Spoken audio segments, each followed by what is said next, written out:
அனைவருக்கும் வணக்கம். இது யுகேவி தமிழா. கல்வி சம்பந்தப்பட்ட தகவல்கள நம்ம சேனல்ல தொடர்ச்சியா குடுத்துட்டு வரோம். அதே மாரி ஒரு 12ஆம் வகுப்பு முடிக்கக்கூடிய மாணவர்கள், அடுத்து என்ன படிக்கலாம்? எங்க படிக்கலாம்? எப்படி படிக்கலாங்கிற கான்செப்ட்ட பேஸ் பண்ணி வீடியோஸ்ங்கிறது குடுத்துட்டு வர்றோங்க. ஸோ நம்ப கிட்ட நெறைய மாணவர்கள் மற்றும் பெற்றோர்கள் அடுத்து அவங்க உயர்கல்வி சம்பந்தப்பட்ட தகவல்கள கேட்டுட்டு வர்றாங்க.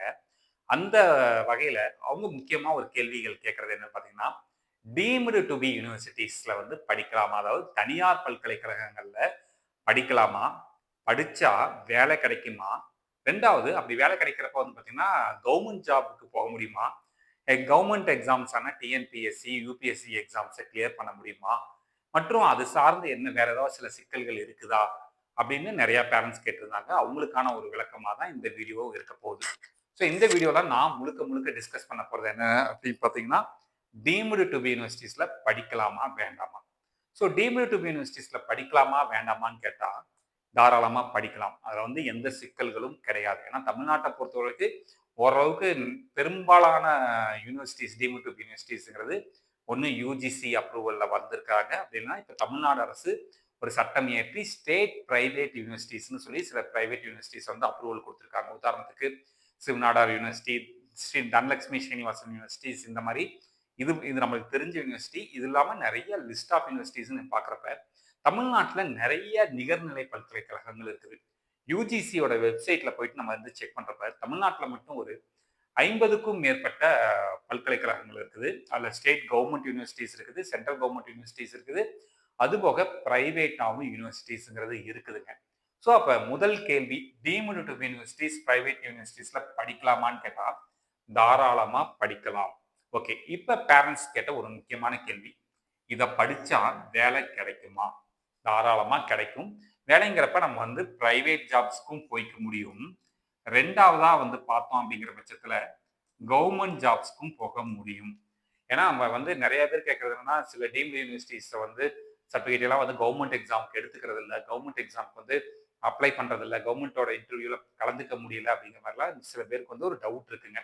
அப்படின்லாம் கிடையாது. நீங்க அகில இந்திய அளவுல போறப்ப வந்து பார்த்தீங்கன்னா, யுஜிசி அப்ரூவ்டு யூனிவர்சிட்டியான்னு மட்டும் முதல்ல ஒரு விஷயம் செக் பண்ணிக்கோங்க. அந்த யுஜிசியும் கேன்சல் பண்ணி அடுத்து மொத்தமா அதுல எல்லா வகையான படிப்புகளுக்கும் சேர்த்து ஒரே ஒரு உயர்கல்வி ஆணையமா வரப்போறதா மத்திய அரசு சொல்லியிருக்கிறாங்க. பட் அதுவரைக்கும் இப்ப வந்து பார்த்தீங்கன்னா, யுஜிசி ஒரு ஆர்ட்ஸ் அண்ட் சயன்ஸ்க்கு யுஜிசி, ஒரு டெக்னிக்கல் யூனிவர்சிட்டி போறீங்கன்னா ஏஐசிடிஇ, மருத்துவம் சார்ந்த விஷயங்களுக்கு போனோம்னா எம்எம்சி, சாரி மெடிக்கல் கவுன்சிலோட மெடிக்கல் கவுன்சிலோட எக்ஸ் ப்ராசஸான என்எம்சி, நேஷனல் மெடிக்கல் கவுன்சில். இது மாதிரி ஒவ்வொரு படிப்புகளுக்கும் ஒவ்வொரு வாரியங்கள் இருக்குது. அவங்க அப்ரூவ் பண்ணியிருக்காங்களாங்கிறத மட்டும் செக் பண்ணா போதும். அவங்க அப்ரூவல் குடுத்த லிஸ்ட் ஆஃப் யூனிவர்சிட்டீஸ்ல நீங்க படிச்சீங்கன்னா, போத் பிரைவேட் ஜாப்ஸ்க்கும் எலிஜிபிள், கவர்ன்மென்ட் ஜாப்ஸ்க்கும் எலிஜிபிள் அப்படின்னு நம்ம வந்து சொல்லிக்கலாம். 2வது விஷயம் பேரண்ட்ஸ் கேட்கிற ஒரு விஷயம் என்னன்னா, நெறைய பேர் பயமுறுத்துறாங்க சார். டீம்டு டூ பி யூனிவர்சிட்டீஸ்ல படிச்சா அந்த டிகிரி வந்து வேல்யூ இல்லையா? வேல்யூ இருக்குதா? இல்லையா?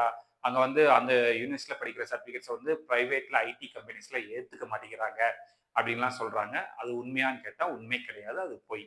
நீங்க UGC approved universities, AICT approved universities, NMC approved colleges இதுல எல்லாம் படிச்சு முடிச்சு வரவங்களோட சர்டிஃபிகேட்ங்கிறது எலிஜிபிள் தான். இன்னைக்கு தேதிக்கு இன்னொரு விஷயமும் சொல்றேன். இன்னைக்கு இருக்க ஜாப் மார்க்கெட்ட பொறுத்தவரைக்கும், நமக்கு வந்து டிகிரிங்கிறது ஒரு ஜஸ்ட் ஒரு என்ட்ரி டிக்கெட் தான். அத தாண்டி அவங்களோட தனிப்பட்ட ஸ்கில்ல பேஸ் பண்ணி தான் வந்து இன்னைக்கு வந்து வேலைங்கிறது குடுத்துட்டு வர்றாங்க. ஸோ இது வேல்யூபிளா இல்லையான்னு கேட்டா, கண்டிப்பா வேல்யூபிள். டிகிரி சர்டிஃபிகேட்ட வந்து கன்சிடர் பண்ண முடியாது அப்படின்லாம் யாருமே சொல்ல முடியாதுங்க. எல்லாமே தெளிவான சட்ட திட்டங்கள பேஸ் பண்ணி தான் வந்து நடத்திட்டு இருக்காங்க.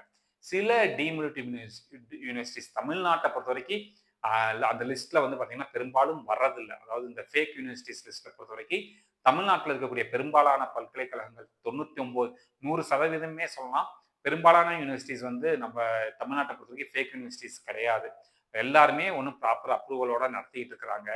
அப்ப அவங்களோட டிகிரி சர்டிஃபிகேட்ட வச்சு இன்னைக்கு நெறைய லட்சக்கணக்கான மக்கள் வந்து என்ன பண்ணியிருக்காங்க அப்படின்னு பார்த்தீங்கன்னா, உங்களுக்கு வந்து நிறுவனங்கள்ல வேலை பார்த்துக்கிட்டு இருக்கிறாங்க.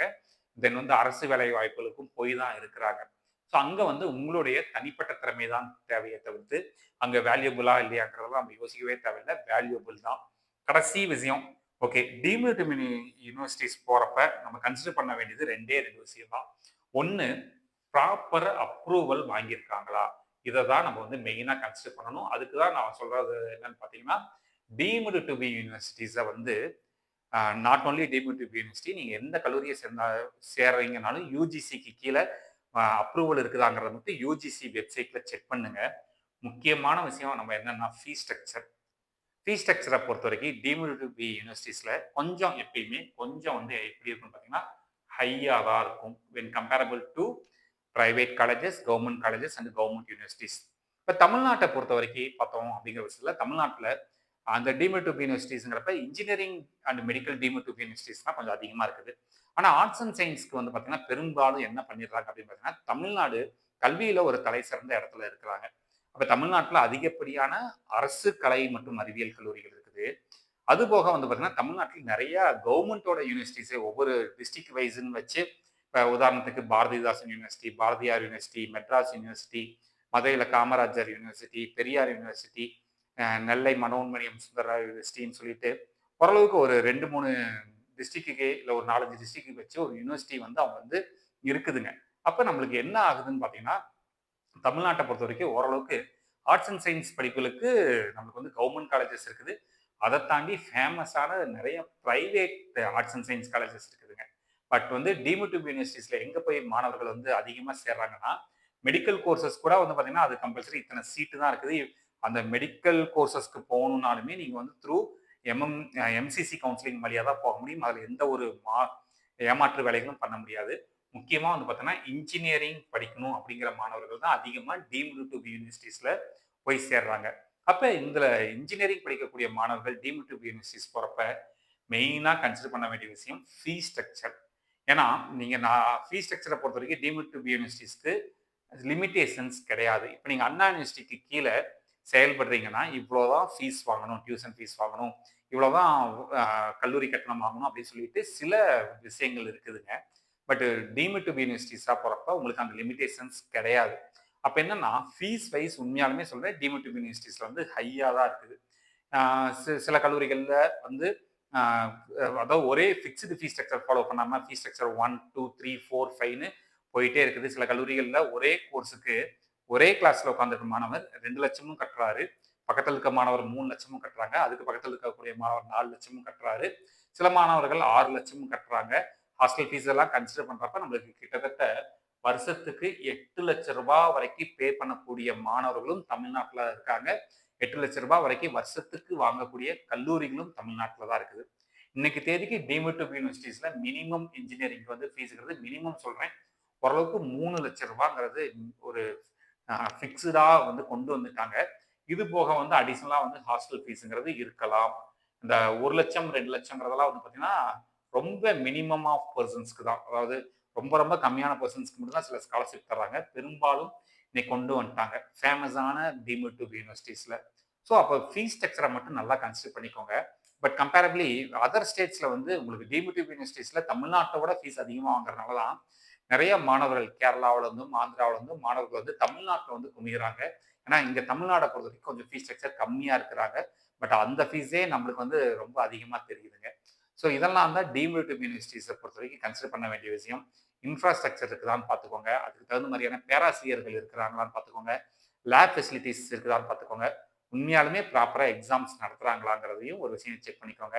இது எல்லாமே இருந்து ப்ளஸ் அவுட்கம்மா மாணவர்கள் நல்ல அறிவோடையும் நல்ல வேலை வாய்ப்போடையும் வெளியே வர்றாங்கன்னா தாராளமாக சேரலாம். இதில் வந்து ஃபீஸை மட்டும் உங்களால் கட்ட முடிகிற கல்லூரிகளில் சேருங்க. கட்ட முடியலைன்னா தமிழ்நாட்டில் நிறைய அரசு கல்லூரிகள் இருக்குது, தனியார் கல்லூரிகள் இருக்குது, அரசு பல்கலைக்கழகங்கள் இருக்குது. தாராளமாக போய் படிக்கலாம். சரிங்களா? இந்த மாதிரி கண்டினியூஸான உங்களுக்கு கல்வி சம்பந்தப்பட்ட பல்வேறு வகையான தகவல்கள் வேணுங்கிறவங்க யூகேவி தமிழா அப்படிங்கிற இந்த யூடியூப் சேனல் சப்ஸ்கிரைப் பண்ணிக்கோங்க. மற்றும் இந்த வீடியோ உபயோகமாக இருக்கு நீங்க ஃபீல் பண்ணீங்கன்னா உங்களுக்கு தெரிஞ்ச மாணவர்கள் மற்றும் பெற்றோர்களுக்கு இந்த வீடியோவை ஷேர் பண்ணி